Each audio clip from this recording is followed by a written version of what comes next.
The massive Confederate exploration vessel emerged from hyperspace at the edge of Earth's solar system. Its sleek, metallic hull gleamed in the distant sunlight as it deployed a series of smaller scout ships to begin surveillance of the third planet. Director Taiwan stood on the command deck, his compound eyes reflecting the holographic image of Earth rotating slowly before him. The blue-green world looked deceptively peaceful from this distance. "Initial scans confirm our remote observations," reported Science Officer Hannah, her slender fingers manipulating the data streams. "Oxygen-nitrogen atmosphere, extensive water coverage, and significant gravitational pressure by Confederate standards." Taiwan clicked his mandibles thoughtfully. "And the dominant species?" "Bipedal mammals, relatively primitive technology. They've barely reached their own moon and sent rudimentary probes to neighboring planets. Classification suggests a typical Class 3 pre-warp civilization." The director had overseen 17 first contact missions during his distinguished career with the Galactic Confederacy, an alliance of 11 advanced species that maintained peace across 3 spiral arms of the galaxy. Earth represented a routine assignment: identify an emerging intelligent species, establish diplomatic relations, and begin the centuries-long process of integration into galactic society. "Their weaponry?" Taiwan asked. "Following standard protocol. Chemical propellants, limited nuclear capabilities, nothing that poses any threat to Confederate technology." Hannah replied with a dismissive wave of her hand. "They still kill each other with projectile weapons and explosive devices." Taiwan nodded. "Just as expected. Another young species still trapped in their violent adolescence. They would likely be grateful for Confederate guidance. Prepare the diplomatic vessel. We'll make contact in 3 rotations." For the next 3 days, Confederate scouts observed Earth more closely, recording transmissions, mapping defense installations, and studying human behavior. The reports confirmed their initial assessment: humans were intelligent but technologically limited. Their fractured global governance suggested they were still struggling with basic planetary unification. When the day of first contact arrived, the diplomatic vessel, a sleek craft designed to appear impressive but non-threatening, descended through Earth's atmosphere above a city the humans called Geneva. The landing site had been chosen for its significance as a center for international diplomacy. Taiwan stood at the front of the delegation, wearing ceremonial robes that shimmered with colors humans could perceive.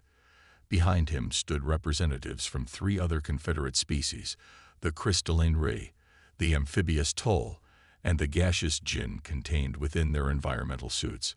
As the ramp lowered and Earth's atmosphere filled the chamber, Taiwan felt the uncomfortable pressure of the planet's gravity and the strange composition of its air. The environmental filters in his breathing apparatus adjusted quickly, but he noted with concern how much effort it took to move his limbs. "This environment is quite hostile," whispered Jin from within his containment suit. "How do they survive such conditions?" Before Taiwan could respond, the human delegation approached. At their front walked a male in a dark blue uniform adorned with symbols of authority. "Welcome to Earth," said General Park with a carefully measured smile. "On behalf of the United Earth Council, we extend greetings to our visitors from the stars." Taiwan activated his translation device and responded with the formal greeting that had opened diplomatic relations with countless species before. "The Galactic Confederacy recognizes Earth and its dominant species as worthy of contact and cultural exchange. We come with knowledge and friendship." The initial meeting proceeded according to established protocols. The humans appeared appropriately impressed by Confederate technology, while maintaining a dignified composure. They asked predictable questions about the Confederacy's extent, member species, and intentions. General Park invited the Confederate delegation to a formal reception that evening, where leaders from Earth's major nations would be present. As the diplomatic party returned to their vessel to prepare, Taiwan reviewed the security recordings of their arrival. Something about the humans bothered him, though he couldn't immediately identify what. He watched the footage again, focusing on the military personnel who had maintained a respectful distance during the greeting. Play back the security detail movements, he instructed the ship's computer. As he watched the human soldiers position themselves, he noticed their efficiency of movement despite the heavy protective gear they wore. Unlike many species encountering superior technology for the first time, these humans showed no signs of fear or awe, only careful observation. Compare their defensive positioning with previous first contact missions, Ta-1 requested. The computer displayed a side-by-side analysis that confirmed his suspicion. The humans had established multiple overlapping fields of fire that could have engaged the Confederate delegation from several angles simultaneously. It was a subtle defensive arrangement that most Class 3 species wouldn't have considered necessary or even conceived of. Their military protocols suggest extensive combat experience, noted Security Chief Du, who had entered the room silently. I've been analyzing their weapons. They appear primitive, but they've developed remarkable variants for different tactical situations. Ta-1 felt a strange sensation in his thorax, something like concern. Why would a species develop such diverse killing tools if they primarily fight each other? Most civilizations at this stage have 3 or 4 weapon types that they gradually improve. These humans have thousands, replied Du, and they've maintained older designs alongside newer ones. It's unusual. At the reception that evening, Ta-1 watched the humans with new interest. They moved differently than he had initially perceived. Each gesture economical, each stance balanced.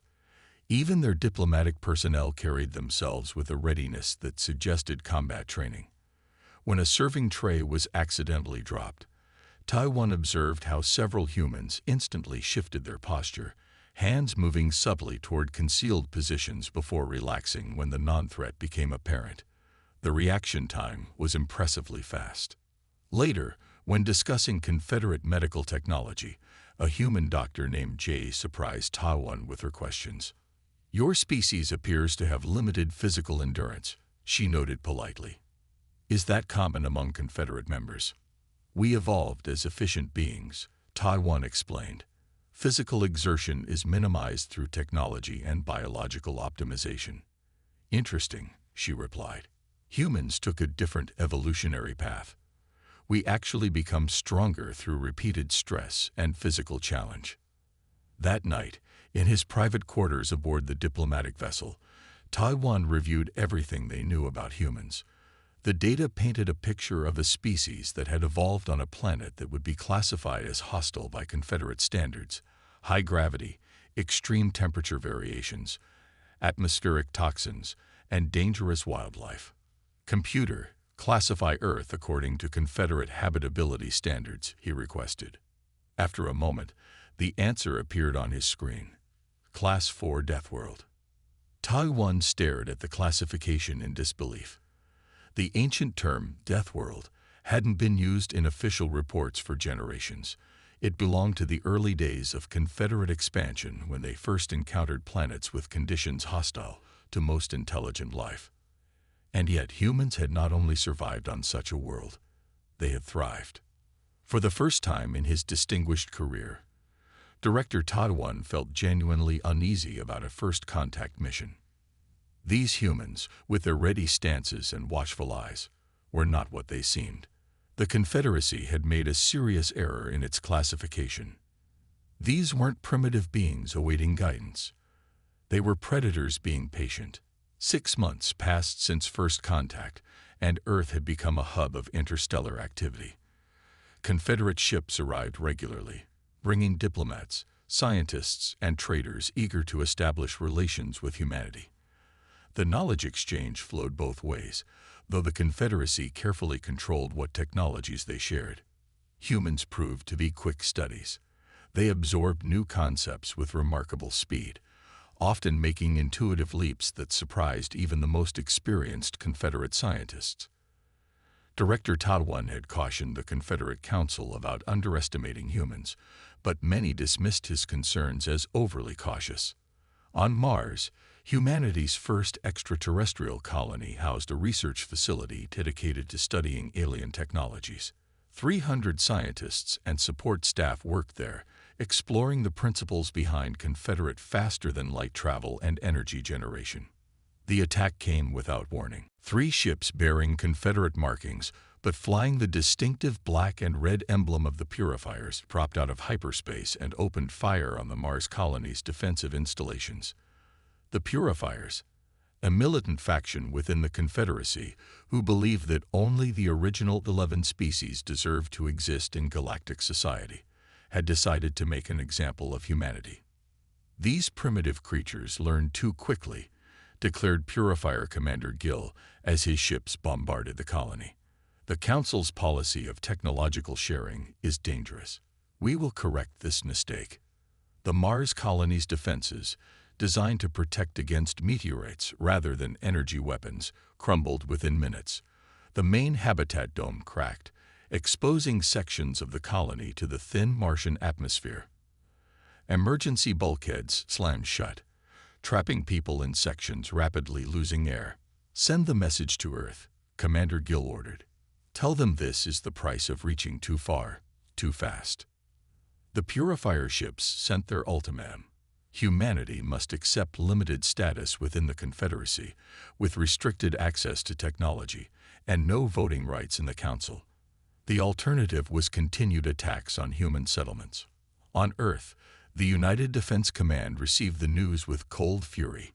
Colonel Jai-Ho, commander of Earth's newly formed Space Defense Force, watched the footage from Mars in silence.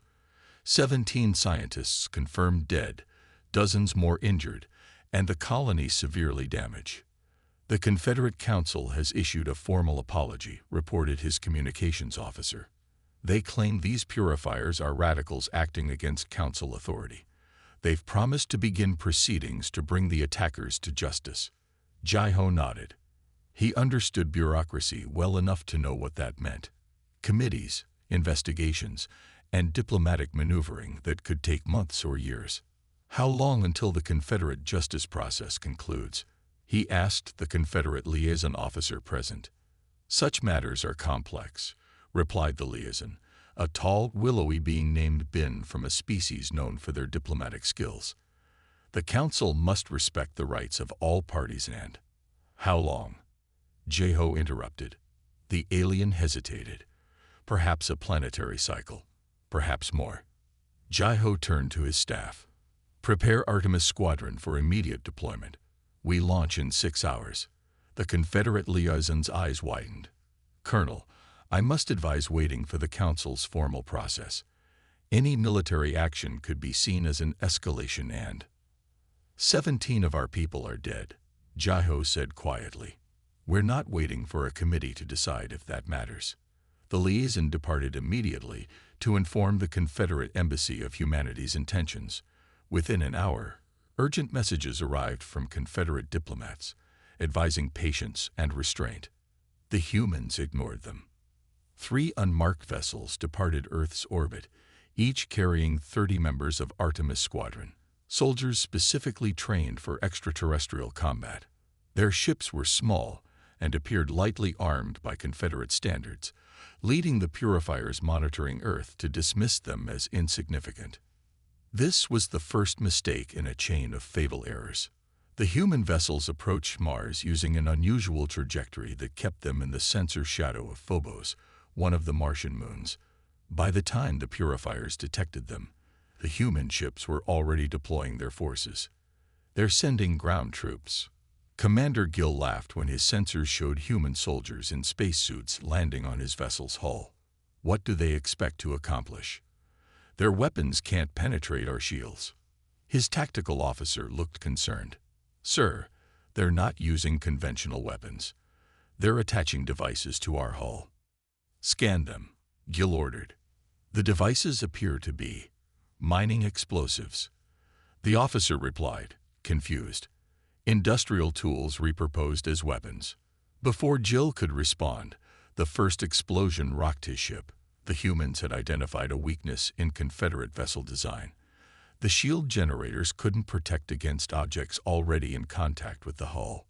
The explosives breached the outer skin of the ship in multiple locations simultaneously. Then came the second surprise. The humans, wearing only relatively primitive environment suits, poured into the ship through the breaches. Confederate crews, accustomed to fighting ship to ship, were unprepared for direct boarding actions. Most Confederate species avoided physical combat, preferring automated defense systems that the humans quickly disabled. "How are they moving so fast in those suits?" gasped a Purifier security officer as humans advanced through the corridors. "They're fighting as if they're in a natural environment." The answer became clear as the fighting continued. Humans had trained specifically for low-gravity combat, developing techniques that used the environment to their advantage. While Confederate crew members struggled with the unfamiliar conditions, humans bounced off walls, used minimal bursts from maneuvering jets, and employed grappling systems to control their movements with precision. On the bridge of his vessel, Commander Gill received increasingly desperate reports from throughout his small fleet. One ship had gone completely silent. Another reported humans accessing their computer systems. "Impossible," Gill snarled. "Our encryption is beyond their technological understanding." Then his own ship shuddered as weapons fire erupted, not toward his vessel, but from it. Somehow, the humans had gained partial control of a weapons system on the third Purifier ship and turned it against its allies. "How are they operating our technology?" Gill demanded. "They shouldn't be able to interface with our systems." The answer came when humans breached the bridge. Leading them was a soldier who removed her helmet, revealing a young woman with determined eyes. Behind her came soldiers dragging a captive Confederate scientist, one who had been secretly selling information to humans. "Your technology isn't as incomprehensible as you thought," she said through a translation device. "And we're fast learners." Within 48 hours of the initial Purifier attack, Mars was back under human control. All 3 Purifier ships had been captured or disabled. Most shocking to the Confederacy wasn't just that humans had prevailed, but how they had done it, adapting Confederate technology, exploiting weaknesses no one had considered, and fighting with a ferocity that terrified observers. When Confederate peacekeeping forces finally arrived, they found the Purifiers in restraints and humans efficiently repairing their colony. The message was clear: humanity would defend itself, with or without Confederate assistance. In an emergency session, the Confederate Council reviewed footage of the human counterattack. What they saw changed their understanding of Earth forever. "These are not simply intelligent primitives," Director Taiwan told the stunned council. "These are warriors who evolved on a world that should have killed them. And we have gravely underestimated what that means." The Confederate Council chamber fell into an uncomfortable silence as the holographic display finished playing the footage from the Mars incident. 11 representatives from the founding species sat around the circular table, their diverse physiologies all showing signs of distress according to their biology. Some had changed colors, others emitted warning pheromones, and a few had drawn their breathing apparatus closer. "Play the combat recordings again," ordered High Counselor Bin, a tall, willowy being whose species was known for their analytical minds.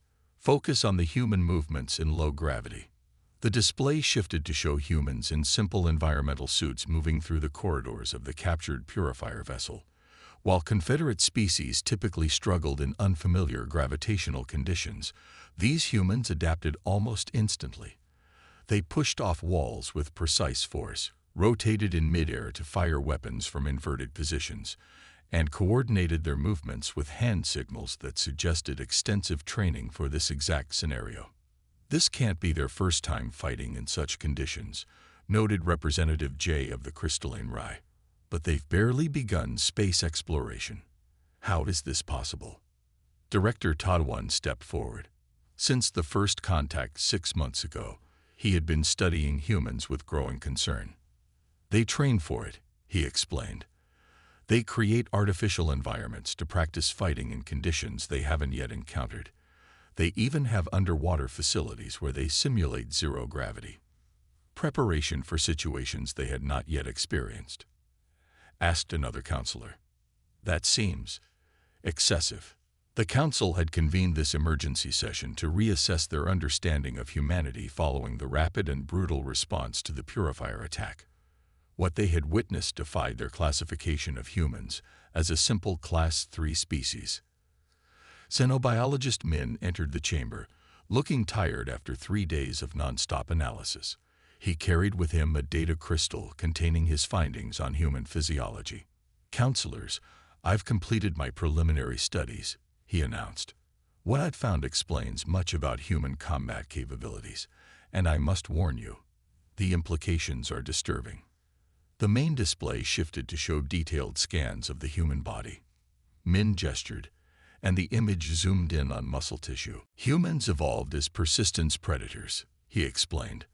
"Unlike most intelligent species who develop tools to compensate for physical limitations, humans develop their bodies and tools simultaneously. They hunted by chasing prey until it collapsed from exhaustion, a strategy that required remarkable endurance. That explains their respiratory efficiency," noted a counselor. "It's more than that," Min continued. "Their muscle tissue can repair and strengthen itself after damage. They deliberately tear their muscles through a process they call exercise to make them stronger.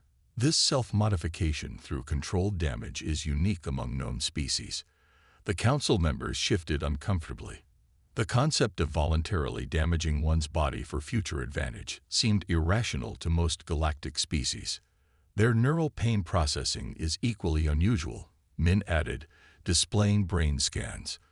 "They can continue functioning despite injuries that would incapacitate most Confederate species. Their bodies produce chemicals that allow them to temporarily ignore damage." Director Tadwan stepped forward again. "We also need to discuss their psychological traits. The data gathered from the Mars incident reveals something our initial assessment missed.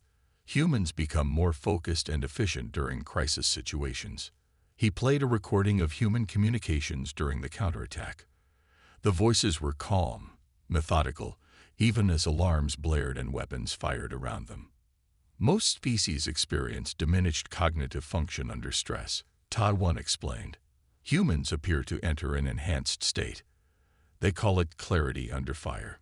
A side door opened, and guards escorted in a prisoner, Dr. Sun, a Confederate scientist captured during the Mars incident.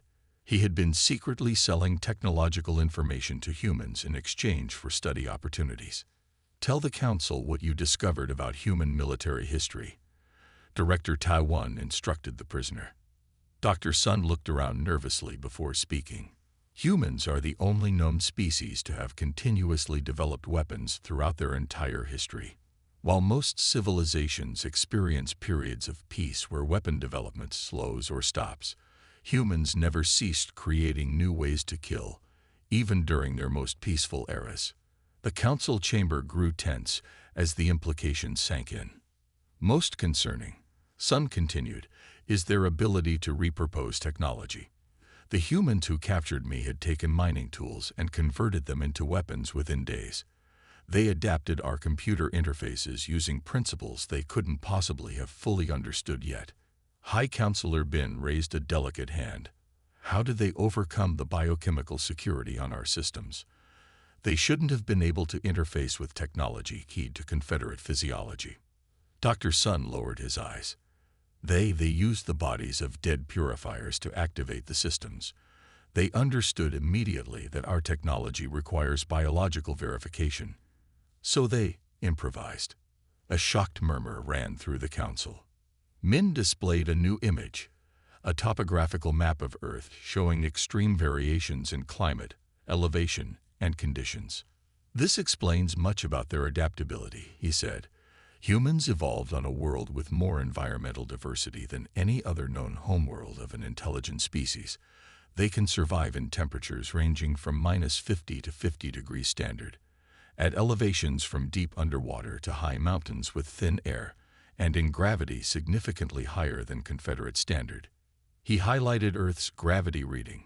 "Their world has 1.3 times the gravitational force of Confederate standard. They're naturally stronger than most species simply because of where they evolved. What's more, their skeletal structure contains materials that make it far more durable than our initial scan suggested." Representative J's crystalline form flickered with disturbed light patterns. Are you suggesting Earth should be reclassified? Min nodded gravely. Based on all parameters, Earth meets the criteria for a Class 4 death world. The ancient texts were correct. We simply ignored the classification as outdated. The term hung in the air. Death world. A planet so hostile that most galactic species would perish there without significant technological assistance. A crucible that forged species with unique and often terrifying survival adaptations. If Earth is a death world, said Counselor Bin slowly, then everything we assumed about humans is wrong. Their technological limitations aren't due to lack of intelligence, but because they invested evolutionary resources into physical adaptations instead, finished Tawan. Their bodies are technologies we never developed because we didn't need to. Their apparent primitiveness is an illusion. The council chamber fell silent again as the members processed this revelation. Finally, High Counselor Bin spoke. We must reopen diplomatic channels immediately. The purifier attack was a terrible mistake that could lead to a conflict we might not be able to win. Director Tadwan, you will meet with their military leader, this Colonel Jai-Ho, and make whatever concessions necessary to maintain peace. As the council session adjourned, Dr. Min approached Tawan privately. There's one more thing I discovered, he said quietly. Something I didn't want to share with the full council yet. He showed Tawan a data tablet with human medical records they had obtained through exchanges. Humans have medical procedures where they cut open their own bodies, remove damaged organs, and replace them with organs from their dead, or with artificial constructs. They call it surgery, and it's routine for them. Taiwan's compound eyes widened. They allow themselves to be cut open while still alive. They have chemicals that make them unconscious or block pain, Min explained. But yes, and they consider this normal medical practice. What kind of species evolved to accept being cut open and modified as a standard procedure? Taiwan looked at the view screen, still showing images of humans moving with deadly efficiency through the corridors of Confederate ships. One that evolved on a world that tries to kill them every day, he replied softly. And one that we gravely underestimated. The Confederate diplomatic vessel dropped out of hyperspace near Earth's orbit. Inside, Director Taiwan reviewed his mission parameters one final time. After the Mars incident and the subsequent revelations about human biology, the Confederate Council had authorized unprecedented concessions to establish a formal alliance with humanity. Approaching Earth defense perimeter, announced the pilot. Human vessels are moving to intercept. Taiwan watched through the view screen as 3 sleek human military ships took up escort positions around his vessel. Their design had evolved remarkably in the 8 months since first contact, already incorporating elements of Confederate technology while maintaining distinctly human characteristics. They learned so quickly, he murmured. When his ship docked at the orbital station, Taiwan was met by Colonel Jai-Ho, the human who had led the Mars counterattack.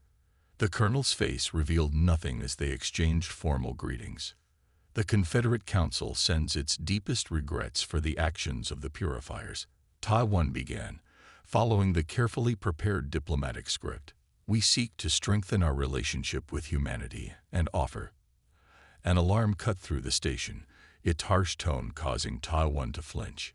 Human personnel moved with practiced efficiency to stations, while Colonel Jai-Ho received information through his communication device. It seems our meeting will need to be postponed, Jai-Ho said, his voice tense. We've received a distress signal from one of your colony worlds, Proxima Centauri IV. They're under attack. Taiwan's antennae quivered in alarm. Attack? By whom? The purifiers wouldn't dare after the Council's ruling. The attacker isn't Confederate, Jai-Ho replied, showing him the visual feed. We've never seen ships like these. The display showed strange, asymmetrical vessels with biologically inspired designs surrounding a Confederate settlement. Energy weapons unlike any Taiwan recognized tore through defensive shields as if they weren't there. Void hegemony, Taiwan whispered, his voice trembling. They were thought to be merely legends, extragalactic invaders who appear without warning, harvest resources and populations, then disappear for generations. Jai-Ho studied the aliens' reaction. You know these attackers. Only from ancient records. No confirmed encounter has occurred in over 600 years. Taiwan's compound eyes reflected the horrific imagery. If they've returned, the entire Confederacy is in danger. The colonel made a quick decision. I'm diverting our discussion to the war room. Your diplomatic mission just became a military briefing. Within an hour, Taiwan found himself in a secure facility beneath the Atlantic Ocean, one of humanity's primary defense coordination centers. Around a circular table sat 12 human military leaders representing different regions and specialties. The void hegemony attacks by overwhelming standard defenses with weapons that operate on principles we don't fully understand, Taiwan explained, sharing the limited information from Confederate archives. They appear to be a collective consciousness with some form of organic technology integration. Hive mind? Asked one of the human generals. Similar, but more complex, Taiwan replied. They adapt quickly to standard tactics. Major Yuna, head of Earth's Special Combat Division, leaned forward. What happened the last time they appeared? They destroyed 7 Confederate worlds before disappearing, Taiwan admitted. Our ancestors never found an effective defense. The humans exchanged glances. Jai-Ho broke the silence. How quickly can your fastest ships reach Proxima Centauri? 3 days at maximum speed. We can be there in 36 hours, Jai-Ho stated. Our engineers have improved the efficiency of your hyperspace drives.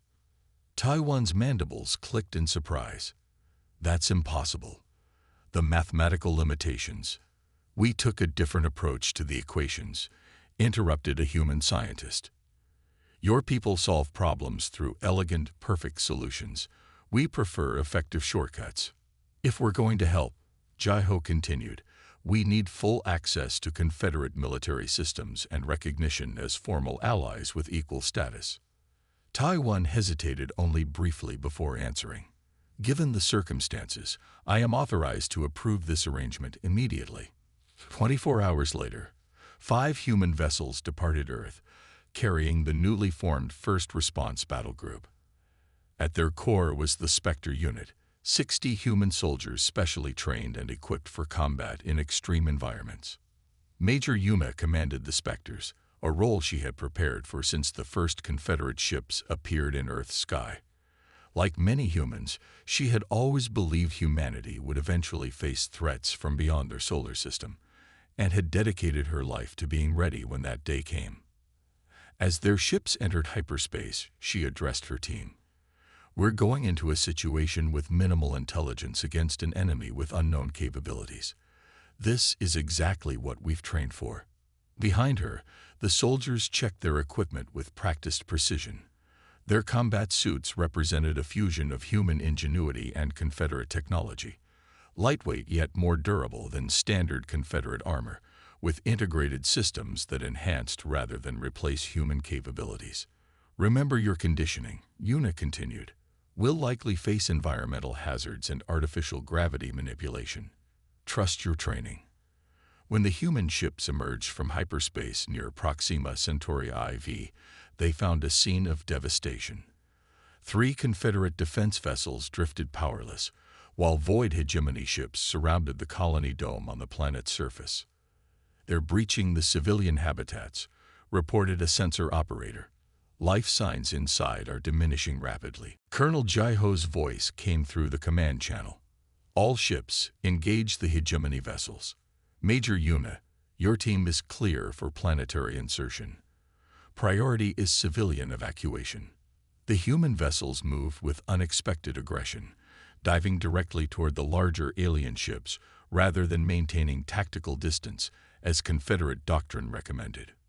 The hegemony vessels, accustomed to the predictable responses of Confederate defense forces, struggled to track the humans' erratic approach vectors. On the surface, Major Yuna led her Spectres through the burning settlement. The atmosphere was thin and laden with toxic compounds released by damaged systems, forcing Confederate survivors to huddle in sealed emergency shelters. The hegemony forces, vaguely humanoid beings with technology integrated into their bodies, move methodically through the colony, collecting samples from structures and occasionally capturing civilians. "They're studying us," Una realized as she observed their movements. "This isn't just an attack, it's reconnaissance." When the hegemony forces encountered the human soldiers, their reaction was immediate and revealing. They paused, communicated rapidly through unknown means, then adjusted their tactics. But the adaptation came too late. While the hegemony analyzed, the humans acted.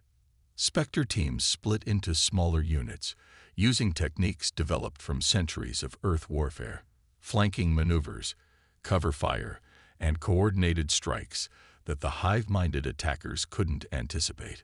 "They can't predict what they don't understand," Una told her team as they cleared a path to a shelter containing 30 Confederate civilians. "Keep changing patterns. Don't establish rhythms." In orbit, the human ships executed similar principles on a larger scale. Instead of the formal, position-based warfare favored by Confederate fleets, they employed what appeared to be chaos, darting between larger enemy vessels, using debris as cover, and occasionally ramming smaller hegemony ships when weapons proved ineffective. Director Tadwan watched the battle from the command ship, his compound eyes wide with astonishment. "I've never seen such fighting techniques," he said to Colonel Jaiho. "There's no discernible pattern." "That's the point," Jaiho replied. "Your people fight with mathematical precision. You create perfect battle algorithms that can be analyzed and countered. We fight with controlled chaos. Sometimes we don't even know what we're going to do until we do it." As the hegemony forces began to withdraw, Taiwan understood with sudden clarity why humans were so dangerous, and why they might be the Confederacy's only hope against this ancient enemy. "Your species evolved fighting yourselves," he said softly. "You had to become unpredictable, because your enemies could think exactly like you." Jaiho nodded. "On Earth, the most dangerous predator has always been other humans. 5 years after humanity's first contact with the Galactic Confederacy, the observation deck of the newly constructed Orbital Defense Academy provided a stunning view of Earth." Admiral Tadwan stood beside Training Director Jun, watching the latest class of mixed-species cadets struggle through low-gravity combat exercises. "The Ray cadets have improved significantly," Taiwan noted, his compound eyes tracking the crystalline beings as they attempted to mimic human movement patterns. 3 months ago, they could barely function in variable gravity. Jun nodded. "They're trying. But Earth conditions remain challenging for most Confederate species. What humans consider moderate, they experience as extreme." Below them, 30 cadets, representing 8 different species including humans, navigated an obstacle course designed to simulate damaged spacecraft conditions. The non-human cadets wore specialized environmental suits to protect them from Earth's atmosphere and gravity, yet still moved with obvious effort. The humans, wearing only light training gear, flowed through the course with natural ease. "Remarkable how quickly things change," Taiwan mused. 5 years ago, the Council classified humans as primitive. Now Confederate citizens volunteer for the hardship of Earth training because it's the best defense preparation in known space. The transformative journey had begun with the Battle of Proxima Centauri, when human forces demonstrated combat techniques that confounded the Void hegemony. In the months that followed, a series of engagements proved that human unpredictability consistently undermined the hegemony's hive-mind advantages. The latest intelligence reports suggest the hegemony has withdrawn to the galactic rim, Jun said, checking his datapad. Their losses against human-led forces have forced them to reconsider their invasion strategy. They expected to encounter the Confederacy they remembered from centuries ago, Taiwan replied. A collection of species who fought according to established mathematical principles. Instead, they found us allied with creatures who evolved on a death world and treat combat as an art form rather than a science. Their conversation paused as alarms sounded on the training floor. A containment breach had exposed 3 Toll cadets to unfiltered Earth atmosphere. While not immediately lethal to their amphibious physiology, the oxygen concentration was several times higher than their tolerance. Before Academy staff could respond, the human cadets had already moved. They quickly applied emergency breathers to the struggling aliens, modified their environmental suit settings, and began evacuation procedures, all without waiting for instructions. "See that?" June pointed. They didn't hesitate. The protection of teammates is instinctive for them, even across species barriers. Taiwan nodded thoughtfully. That's what the Council failed to understand initially. We saw their physical capabilities and combat efficiency as merely threatening. We missed their capacity for altruism under fire. After the crisis was contained, they continued their tour of the Academy. In the medical wing, Confederate physicians worked alongside human doctors, each learning from the other's approach. Human combat medicine, developed through centuries of warfare on Earth, had revolutionized Confederate battlefield treatment. "Our medical technology was more advanced," explained Chief Medical Officer Hannah as she guided them through the facility. "But human emergency medicine is unparalleled. They developed techniques for treating traumatic injuries that we never needed because our conflicts were always more controlled." She demonstrated a procedure human medics had taught Confederate doctors, a method for temporarily closing major vascular wounds using common materials. They call this battlefield medicine. The focus isn't on perfect healing, but on keeping the patient alive until proper treatment is available. "Necessity breeds innovation," Taiwan observed. "When you evolve on a world trying to kill you, you learn to improvise." Their tour continued to the Technology Integration Center, where human engineers worked with Confederate scientists to combine their different approaches to problem solving. "Humans take such unusual paths to solutions," remarked Chief Engineer Min, showing them a new shield generator design. Confederate engineering focuses on elegant, resource-efficient systems with minimal components. Humans create redundant, sometimes messy systems that continue functioning even when partially damaged. He activated a holographic display showing the internal design of the latest human Confederate collaborative vessel. "See these backup systems. Confederate designers would never include them. The probability of primary system failure is too low to justify the resource expenditure. But humans insist on preparing for improbable scenarios. Because on Earth, improbable doesn't mean impossible," June added. "Their history is filled with improbable events that changed everything." Later that day, Admiral Taiwan attended the Galactic Council session held in the underwater facility beneath the Atlantic Ocean, a location chosen because its pressure and environmental conditions created a compromise between Earth's harshness and the more comfortable settings preferred by Confederate species. High Counselor Song, who had replaced Bin the previous year, opened the session by addressing the 5th anniversary of the Alliance. "The integration of Earth into the Confederacy has transformed galactic defense doctrine," she stated, her translated voice echoing through the chamber. "The Earth protocols now form the basis of our approach to external threats. These protocols, emphasizing adaptability over consistency, decentralized command structures, and preparation for worst-case scenarios, represented a fundamental shift from traditional Confederate thinking. The Void Hegemony's retreat marks a historic victory," Song continued. "For the first time, an extragalactic invasion has been repelled without catastrophic losses." After the formal session, Admiral Taiwan met privately with several council members who still harbored concerns about humanity's growing influence. "Their military now forms the core of our defense forces," worried one counselor. "What happens if human interests diverge from Confederate priorities?" "I've worked with humans for 5 years now," Taiwan replied. "There's something you need to understand about them.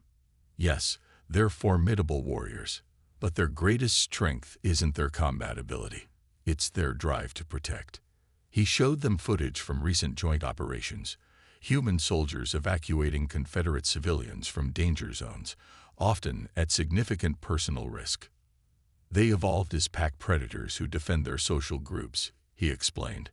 Now they've expanded that instinct to include allied species. They don't just fight well, they'd fight for others. As the council session ended, Taiwan returned to the observation deck. The training exercises had concluded, and human instructors were helping exhausted Confederate cadets adjust their environmental suits and recover from the physical strain. A young human officer approached and saluted. "Admiral, we've received reports of unusual activity near the Arcturus system. Possible hegemony scouts testing our defensive perimeter." Taiwan nodded. "Prepare a response team. Mixed species composition, human command." "Already done, sir," the officer replied with the efficient confidence that characterized her species. "Major Eunice Spectre unit is on standby. They can deploy within the hour." As the officer departed, Taiwan turned back to the viewport, gazing at the blue-green world below. Earth, a planet classified as barely habitable by Confederate standards, yet home to the most adaptable allies the Confederacy had ever known. The ancient texts had called such worlds death worlds, places where evolution took a harsher path. What they hadn't mentioned was that such crucibles forged species with extraordinary capabilities. Humans had emerged from their hostile planet with both the strength to survive and the compassion to protect others. They never expected humans to be this deadly, Taiwan murmured to himself, repeating the phrase that had become common throughout Confederate space. Neither did we. And that has made all the difference.